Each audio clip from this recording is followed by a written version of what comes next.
Hey everyone, and welcome to Ruben's Mind Lab, where we break down the latest research into what it really means. Ever wonder if the you in your head is actually there, or if it is just a really convincing story your brain is telling itself?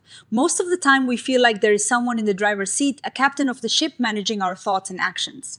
But what if you could turn that feeling off without losing your ability to function? Most scientists who study the brain, especially in the field of active inference, tend to think of the self as a very important tool.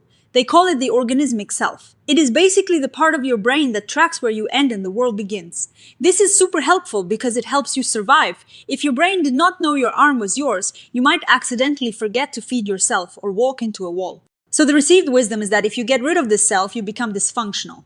You literally could not survive because you would not know how to take care of your own body. But then you have advanced meditation practitioners, especially those from the Buddhist tradition.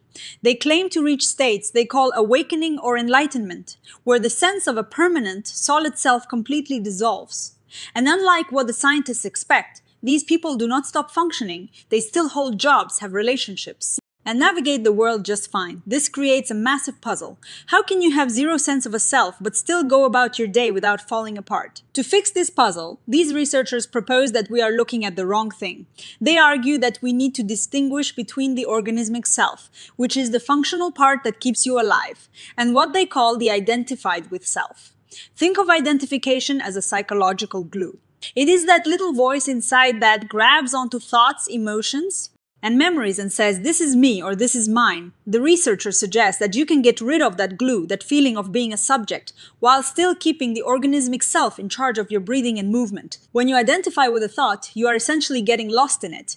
You are not just seeing a thought, you are becoming the thinker. This process makes it hard to see the thought as just a passing event. It is like being so deep inside a movie that you forget you are in a theater chair. The researchers believe that when you learn how to stop identifying, you stop masking that process. You unmask the thoughts and feelings, allowing yourself to see them clearly as things that just happen to you, rather than things that define you. So, if you stop identifying, you do not lose your ability to act. You are still an organism that needs food, water, and shelter. The part of the brain that handles your shopping list or avoids a speeding car is still online. It is just that the extra layer of narrative, the noisy interior drama of I am doing this and I am the one feeling this, starts to quiet down. Think about it like this. Usually your brain is like a very busy, very dramatic news anchor constantly reporting on you. It is busy saying I am angry or I am confused or I am this great person. But if you practice deep meditation and pull back, it is like the anchor leaves the desk. The news is still happening, the world is still turning. But there is no one there trying to force a story onto every single event. You see the events for what they are without the constant commentary. This sounds incredibly peaceful, but it is also scientifically interesting.